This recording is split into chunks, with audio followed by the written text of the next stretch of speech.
Hello, welcome to the Backpack Show. I'm so happy to see you. I'm your solo host today, Chris Brogan, because Kerry is traveling.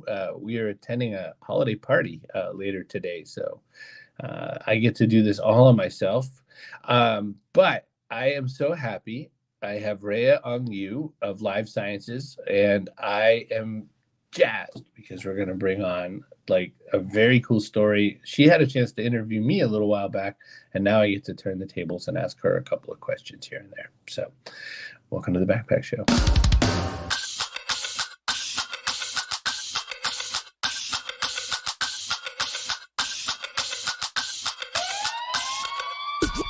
Welcome to the Backpack Show with your hosts, Chris Brogan and Kerry Gargone.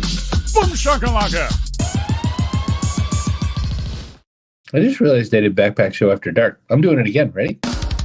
Hi, everyone. Tim Kitzer from NBA Jam and NFL Blitz, welcoming you to the Backpack Show. Your hosts, Chris Brogan, Kerry Gargone. Boom shakalaka! Backpack Show. Because I'm that way, because Kerry's not here, so F it. I'm just doing it like this. So I'm going to bring Rhea on you on right after I do my ads, because if I forget, I'm going to forget. So, hey, want to make a show like this that you can run all by yourself? Sure you do. Just go to StreamYard. You can do that. cbrogan.net/StreamYard. You can get your own show. You just have to find your own incredible, world-changing human guest.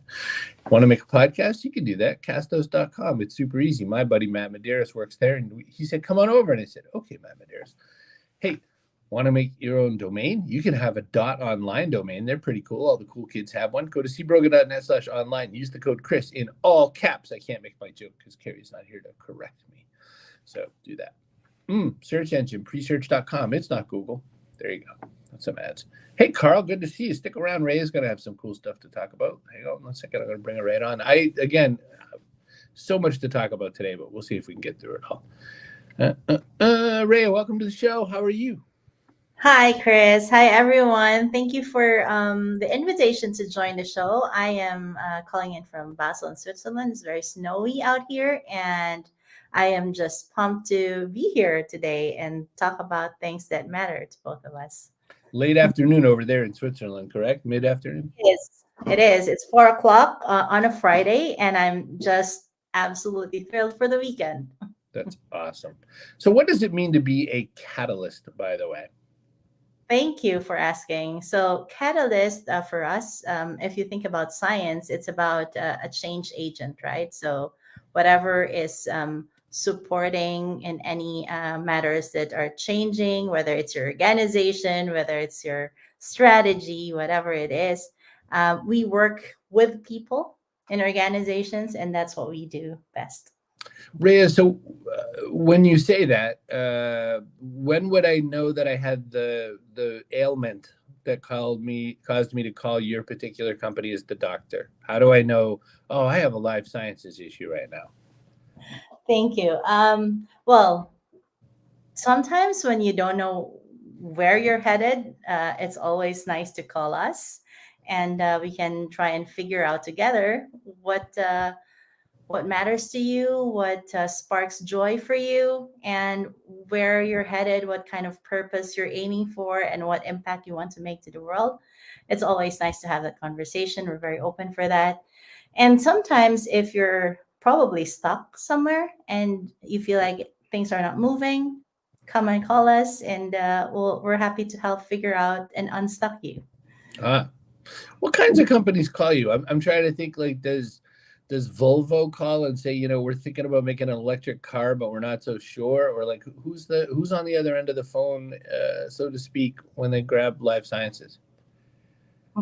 That's a good question. So most of the work that we do is really very, very diverse. So we can be working with pharmaceutical companies because we are in Basel, and that's where a lot of the pharma headquarters are based. Wow. Work with a lot of automotive companies, like you said, Volvo and others. We also work with banking. So some of the work that we do, especially as banking, is kind of reimagining the world of finance and fintech. How do people actually work within your organization, and what are the needs outside of your organization that you need to fulfill that also will require probably a change in how you organize yourselves, but how you respond to these needs. And those are the kind of companies that are interested in our services. Gotcha. Annette, I'm in Boston, by the way. Thank you for asking the question. I'm down at the city of Boston, an hour away from my house. So I had to get here last night to dine and make bad choices with my colleagues. Rhea, if I'm a banking organization or something and I come in, I'm a little surprised when you say that, because in my experience, banking people are very dry. They're very left brain. They're very, I don't care about people. I just need them to put their money here and leave it so I can do things with it. Like, how do you get to them? How do you get them to the point that they're as lovely as you are? How do you get them to be real, catalysts for change out in the world? Yeah, I think there has been a shift quite recently. If you look at banking, there's the rise of more this agile ways of working, especially in the banking organizations where they want to stay relevant. They want to be market ready. They want to respond quicker to the demands of their clients. And there's tough competition in the banking world. In fact, Mm. interest rates are going so or dropping or going really high in terms of for example, if you I just saw that in Netherlands, in the bank, if you open a bank account, you have a minus 1% Mm. you're just for opening, right? So there is a high competition in these industries, and it's important for them to reimagine leadership in the banking industry, how they retain people. There's a huge war for talent.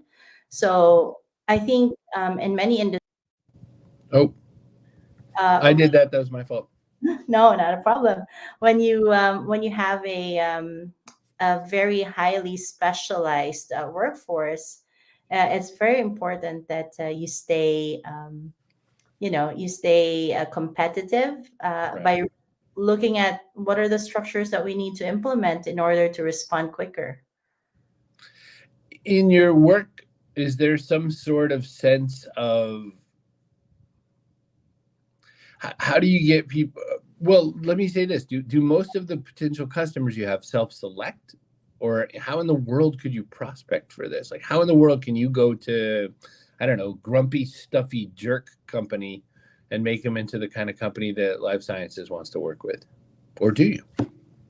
Yeah. Well, in the work that we do, and especially for us as a company, we are teal by design. So what I mean by that is we are very much inspired by three values that were part of Frederick Laloux's book, Reinventing Organizations, where he said, the industries and the organizations of the future have three key principles, which is purpose led, right, and purpose driven.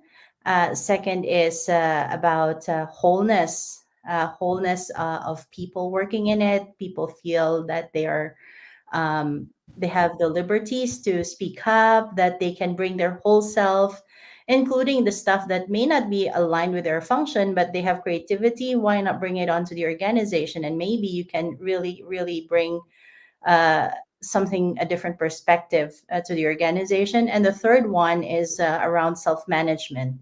And I think if you think about Daniel Pink, he talks a lot about autonomy.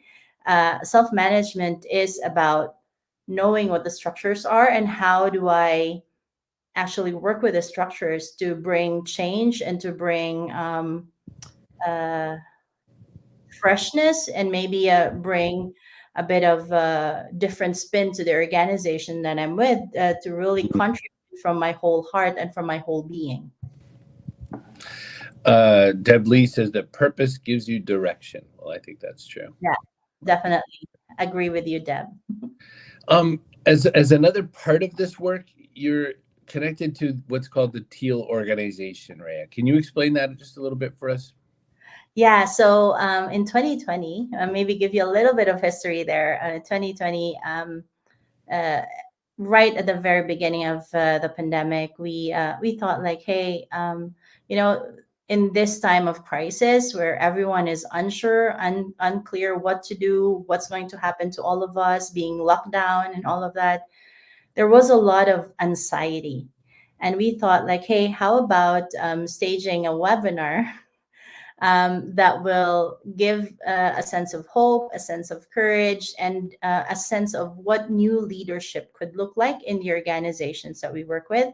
And so we thought like, hey, let's do this for 4 hours. And then looking at the room, we saw like, hey, but we have people in the Americas, we have people in China, we have people in Asia. You cannot run a 4 hour webinar without being inclusive to this region. So we thought like, hey, let's have a 24-hour conference that will actually run around the world, and we can showcase stories of brave people, brave organizations who started to shift the way that they are working, and show this as examples and lighthouses that will bring inspiration and also cross-pollinate ideas from around the world. And we did that within 7 weeks in 2020, and then it just became an annual thing from then on. So when's the conference for the next one? When do we get to go see this teal event next?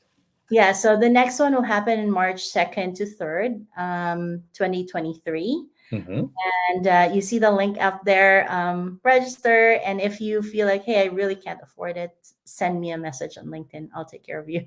Oh, very nice, Rhea. Thank you. Yes.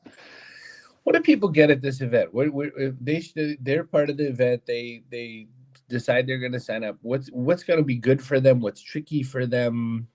Do they get to hang out with you a lot? Like, what happens here? Oh yeah, definitely. So the event is very immersive and experiential. We have storytellers from all over the world, including, very popular names also in the management industry who have transformed the ways of working. And we will have some panels. We will have some wholeness sessions where you get to also move around a little bit. One thing that we design for is creativity and freedom of movement. So even though it is a virtual conference, we also try to make it very interactive, that you as a human being, you feel like I'm not constrained to just attending a session. I can actually choose which session I can join and move around a little bit, do a little bit of networking, attend some concerts here and there. So it's going to be a lot of fun, even in a virtual space. And not just that, this year, we're also opening up for after parties so that we can bridge the virtual to in-person local meetups all over the world. And we have a lot of volunteers. So I'm very, very grateful for our volunteers who are organizing this in their local space just to have a drink. It doesn't have to be big, but we are our main goal is to connect people, and especially connect people locally. Where do you see things going in 23 for live sciences, for the teal event? Or like it's been an interesting end of this year, and it feels like we're going to roll into that. At least around my neck of the woods, everyone's acting like it's going to be a rough, cold winter of a year. How are you seeing that? I am seeing a lot of lightness, at least from a sense of, finally we can breathe outside of our own homes again and really meet people. I think this is happening more and more in my world, and because of that, the need for connection is growing much higher towards the end of this year. I don't know if you feel that, but for me, I feel it a lot, that people really want to meet up, people really want to connect. And I sense that also from my clients, that there's more in-person conversations, in-person workshops that are happening. And I feel like I know that it's going to be a tough year, from a pandemic to the war and everything, one after the other. But I think there is a sense of resiliency and a sense of connected and togetherness amongst industries that what I have witnessed is that leaders are opening up to have conversations with even their competitors, right? Mindset of abundance is, I think, playing to our favor. I love it. Deb asked the question, what platform are you using to deliver content and networking? Is this like Mighty Networks, or what have you put together? So it's a mixture of many platforms. So for the website, we use Wix, and for the for the actual conference, we have a mixture of many Zoom infrastructure. So multiple, And we have spatial chat, which is a virtual platform for the whole experiential immersive part, that it gets really creative. You feel like you're in, think about Alice in Wonderland, and then you're actually in it, moving around it and exploring it. It's really fun. Wow. Wow. That seems like a lot of things to touch. All right. Annette has a big question. I knew Annette was going to super be into this. So here we go. Rhea, your value proposition sounds exciting. Purpose, wholeness, self-management. Question: how do your teal values work in highly competitive environments, like cultures that believe it's business, not personal or relational?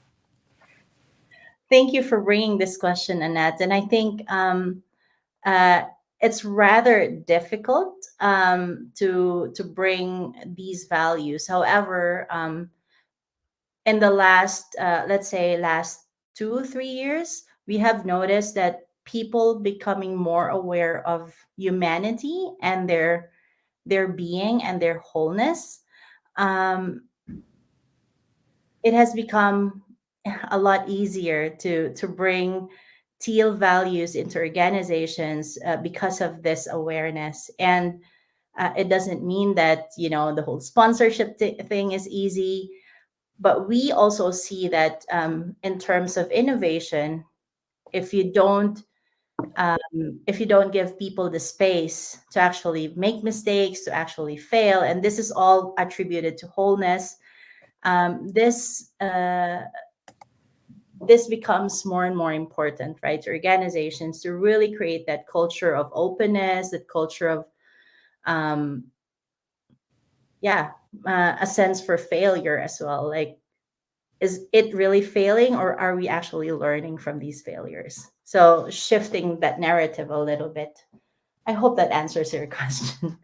Well, if not, I'm sure she's going to double down on it. Deb says that the mindset of abundance, it's a great mantra to have. It's good.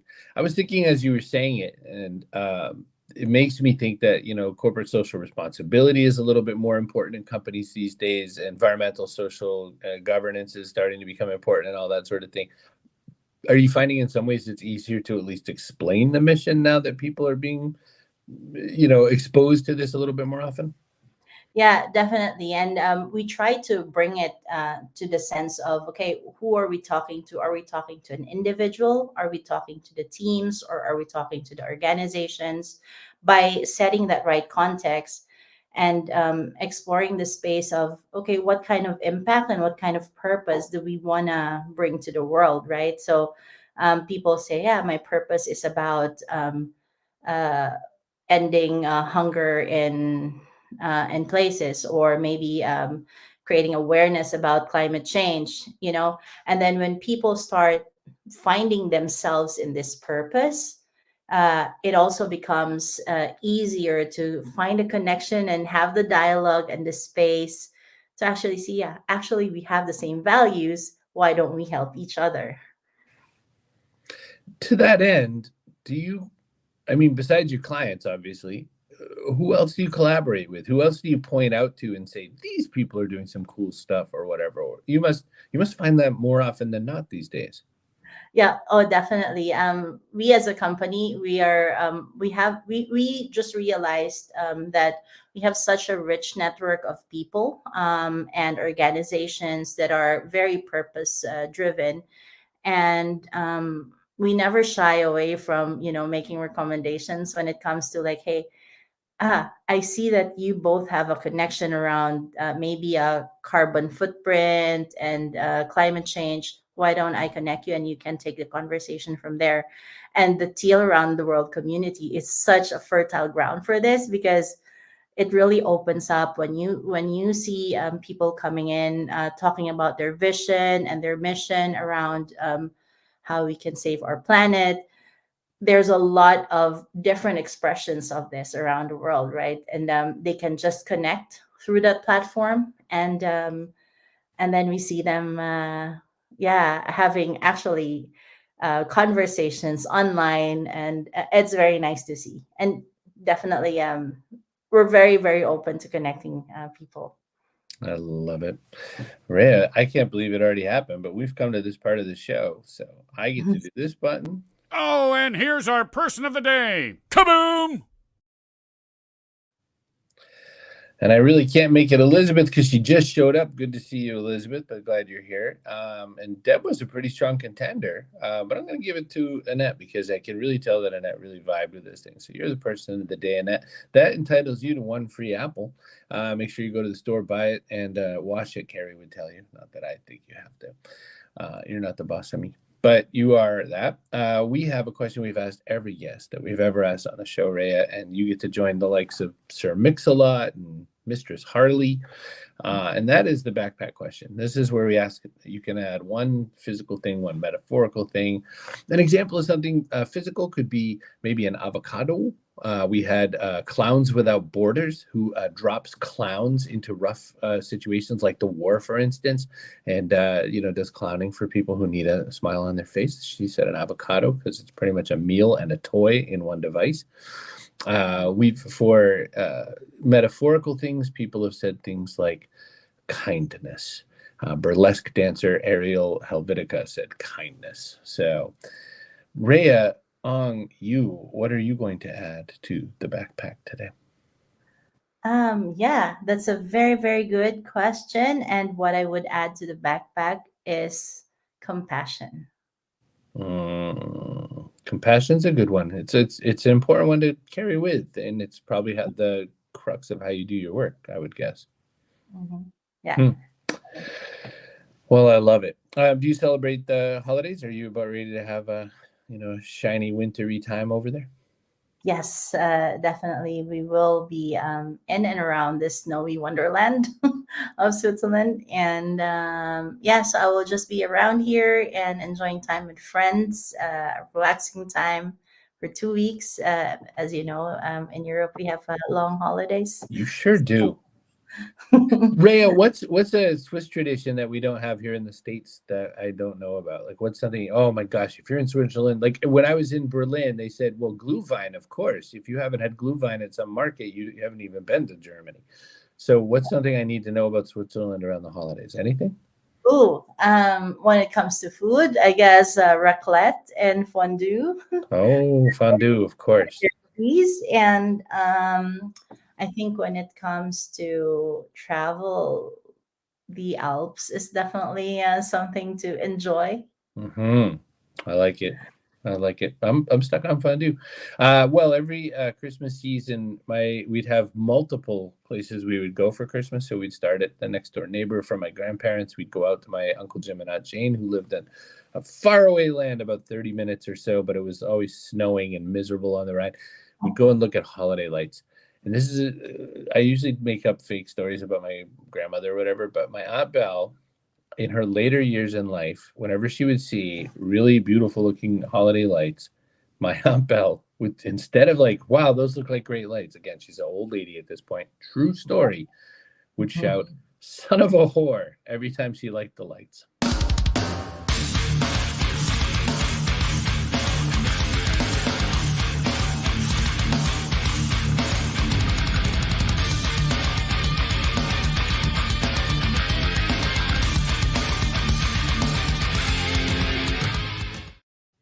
And that is